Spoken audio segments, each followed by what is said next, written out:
Assalamualaikum, kumusta po kayong lahat? In this video ay pag-uusapan po natin si Skintific. Kayo po ba nakagamit na kayo ng brand na ito? Ako, muntik na.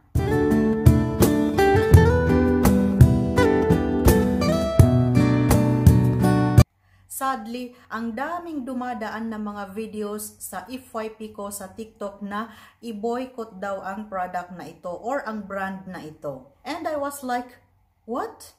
So ayun, nalaman ko nga na parang hindi nila nababayaran or hindi nila binabayaran yung ibang mga influencers na nagpo-promote ng brand nila. At pinaresign pa raw nila yung mga Filipino employees nila. Nalungkot ako sa balita na ito dahil maganda nga naman yung mga ibang products nila, kagaya netong Skintific Ceramide Moisturizer nila na ang dami-dami kong nakikitang gumagamit nito at ang dami-dami ring mga famous na mga influencers na nag-promote nito. Marami rin akong nakikitang mga popular na makeup influencers na pinopromote yung Skintific Cushion. Hindi rin naman natin masisisi yung mga influencers na ito dahil of course binigyan sila ng mga free products at binayaran din sila. As an influencer, mapa small time man or bigatin, dapat maging responsable po tayo sa mga brand or products na pinopromote natin. Kasi just like this brand na pinopromote ng mga bigatin na influencers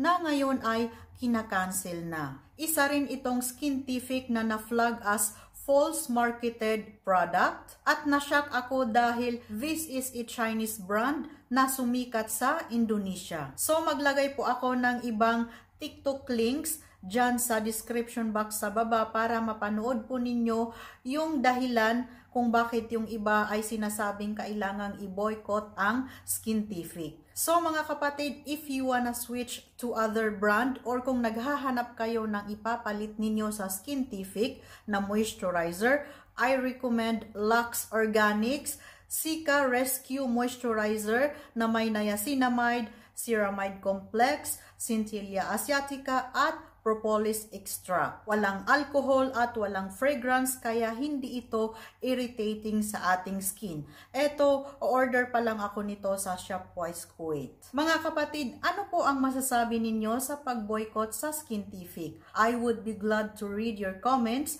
Ilagay po ninyo ang inyong mga comments or isulat po ninyo ang inyong mga comments dyan sa baba sa ating comment section. Maraming salamat po sa panunood.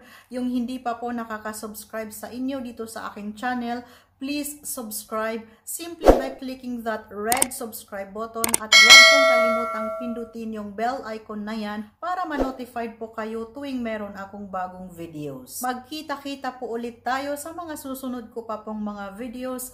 Maasalama.